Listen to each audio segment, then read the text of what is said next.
الحمد لله والصلاة والسلام على رسول الله سيدنا محمد عليه أفضل الصلاة وأزكى التسليم. أما بعد، نبي حيرة صلى الله عليه وسلم أحب الناس إلى الله أنفعهم للناس.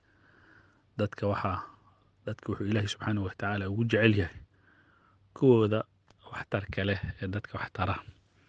innagoo xadiidka ka duulayna waxaa ikhwaani wa akhawaatii aan idiin soo gudbinaynaa organization jamciya khayriya ee resursha organisation lagu magacaabo ee Norway headquarterkeedu ama halka ay ku salaysan tahay ay tahay jamciyada uu mas-uul ka yahay fadiilat macaali الشيخ الدكتور محمد أمين الشاطبي أدو تقانا الدكتور شاطبي إمامك مركز أبو بكر الصديق دراما أيام مسؤول كأه وقدومي هذه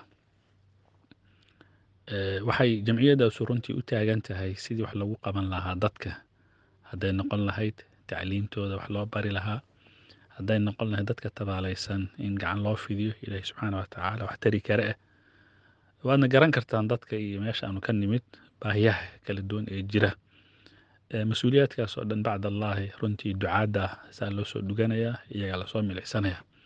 sheekha jazaahu allahu khayran howl runtii innagoo dhan inaan u gurmana ahayd wax ka wada qabanno. ilaahay subxaana watacaala wuxuu qadaray inuu isaga u istaago uu yidhi ana laha.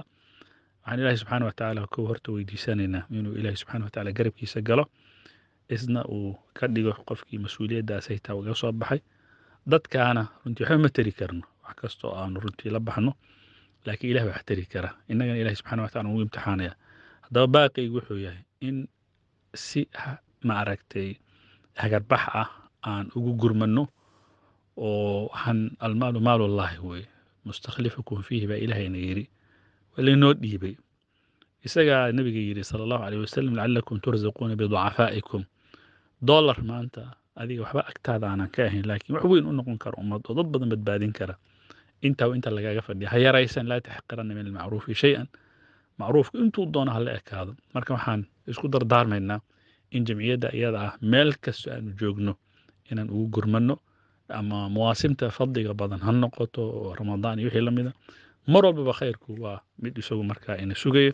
ilaahay subxaana watacaala ha idin barakeeya. inta bixisay, inta bixin doonta, inta niyadooda ay ku jirto, intaba ilaahay subxaana wataala ha weydiisanayna inuu khayr siiyo, badel khayr qabana siiyo. wajazaakum allahu khayran.